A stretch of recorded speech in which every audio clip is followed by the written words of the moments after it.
Welcome back to the Common Core Geometry. We're looking at Module 5, Lesson 15, Example on page 193 of the teacher guide.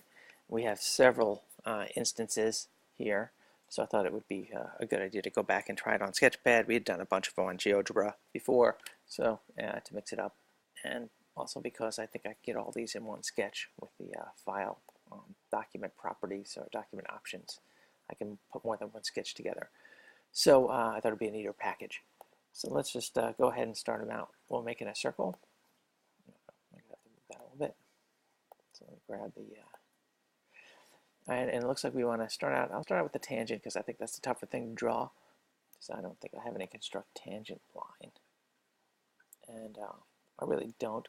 So we just have to make our own, which is fine. We'll just go ahead with a point on the circle. Maybe we'll go with the segment tool. We'll make a radius here. And if we draw something perpendicular to the radius, that should be a tangent. So let's just grab our selector tool. We will select the radius.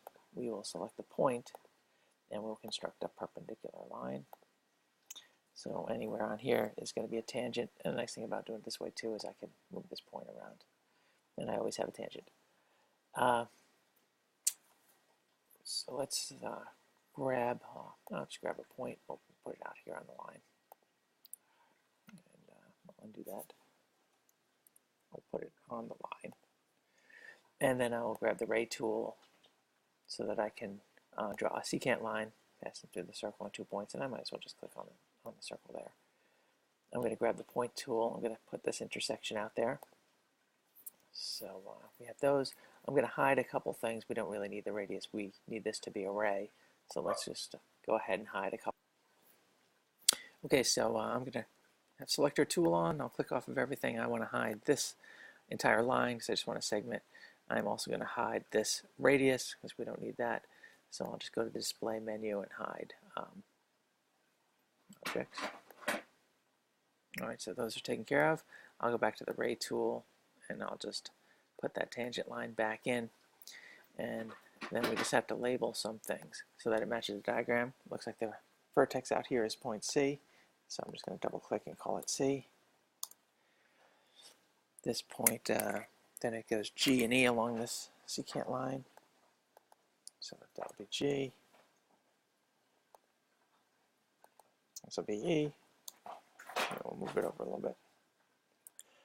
And this point, I believe, is D. D.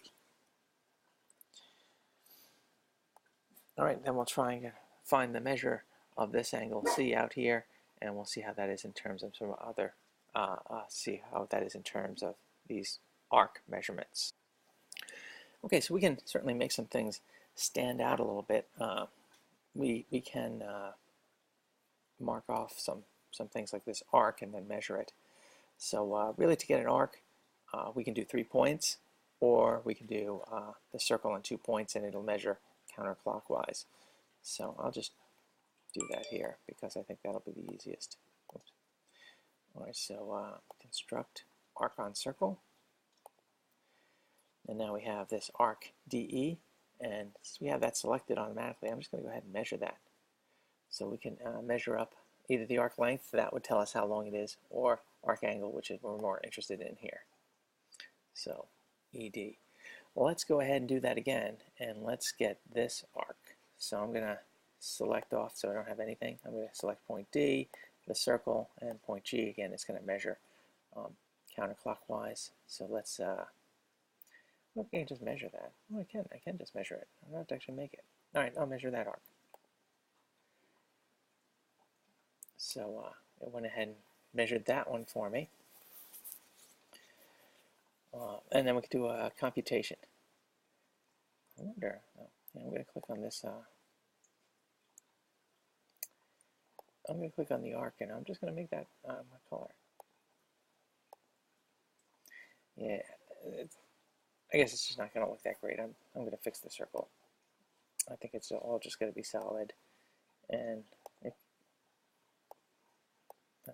don't think I can just highlight circles like I could with GeoGebra. But anyway, so we have the measurements. That's what we were concerned about. And let's see if we can do a calculation. So let's actually go ahead and do a... I highlighted things I want in the calculation. I'm going to go to calculate. I am going to take half of the difference, so I'll just use 0.5 so it's easier. Multiplied by, I'll use the parenthesis, and the bigger one is ED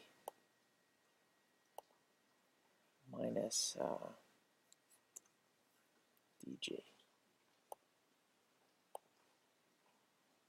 Okay, that. And then let's also get another angle measured in there, so I have to select my points, D, C, and E. Let's go ahead and measure that angle. Now we can see that these are the same, and wherever I move,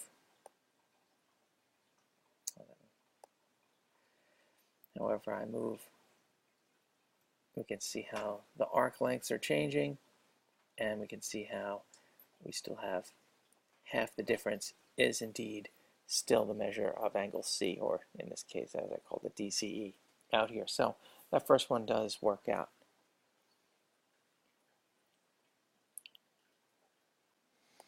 All right, welcome back. We figured we continue our discussion.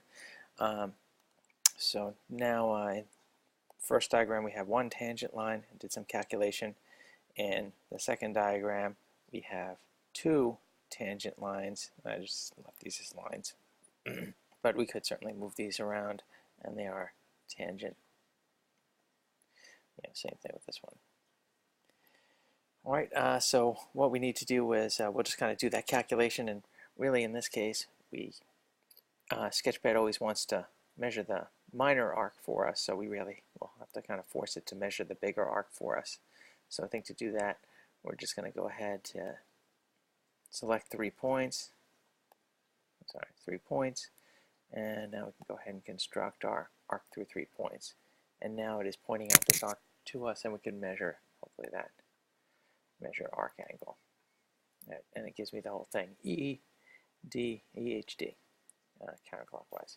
So that's going to be helpful for doing this problem. I'm just going to put in the rest of the calculation to save time.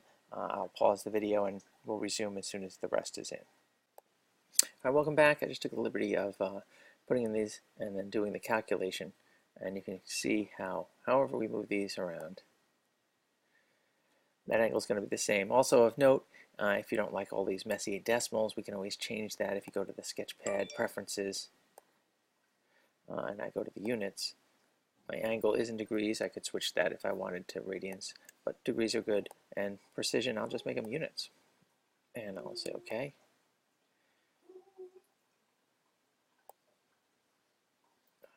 I'll try that one more time.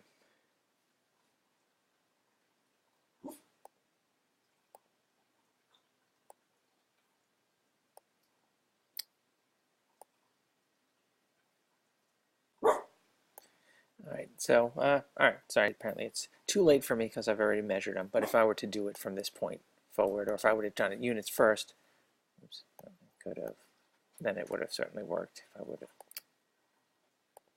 no, it would have certainly worked if I had done that. Let's see.